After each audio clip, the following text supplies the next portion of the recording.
He talks about the beauty of the trajectory of light from dawn to dusk, and how, almost like a bridegroom, the planetary movements, at least as they appear from here, tell you a story of how everything is ordered by a law and how everything functions with such meticulous exactitude. But you know what? It was Chesterton who went on to make this comment as well. He said, you can look at a sunrise and be enamored by the sunrise, be in awe of a sunrise, but the sun will never return the compliment to you. What he's trying to say is it's the mind that has the capacity to admire this beauty and admire this wonder.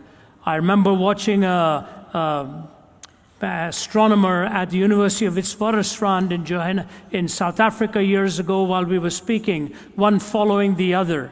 And David Block put up a gigantic screen and a slide on that with 100 billion stars in that one shot.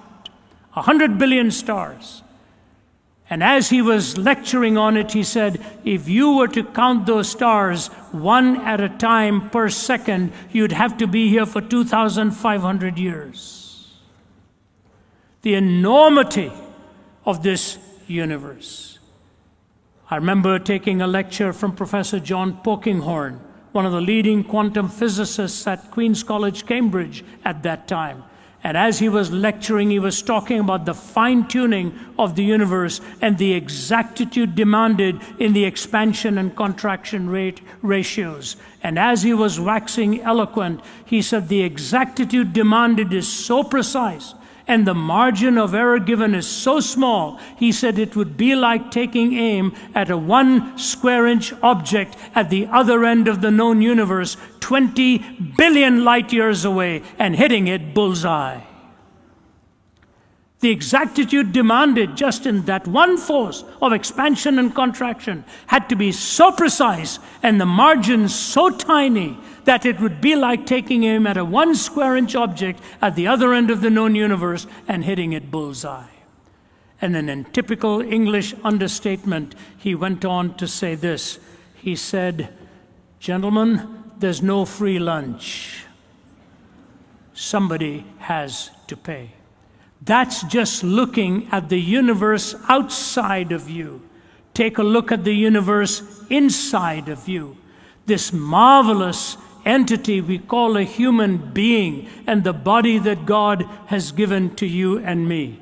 Sir Frederick Hoyle and Chandra Vikramasinghe, the mathematician from Sri Lanka teaching at Cardiff, talked about the functional proteins necessary for life and how exact they had to be. He said they came up with the figure of this happening in one place by accident as 1 in the chance in 10 to 40,000. And since there are only 10 to the 80th power atoms in the entire universe, they concluded, quote, it is an outrageously small probability that could not be faced even if the whole universe consisted of organic soup.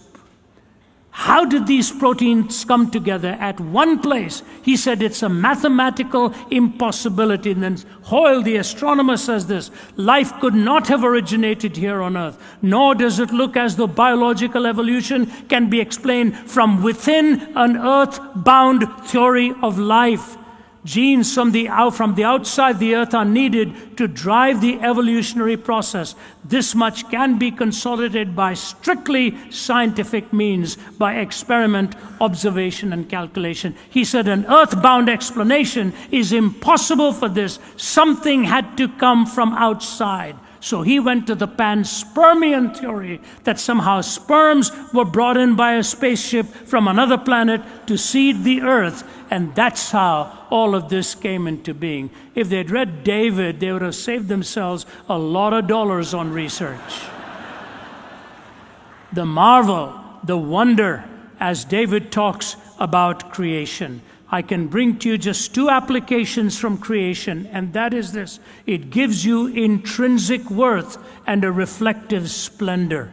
It gives you intrinsic worth. This worth is not given to you by the state, nor is it given to you by any other law, but it's given to you by God Himself, intrinsic worth and reflective splendor.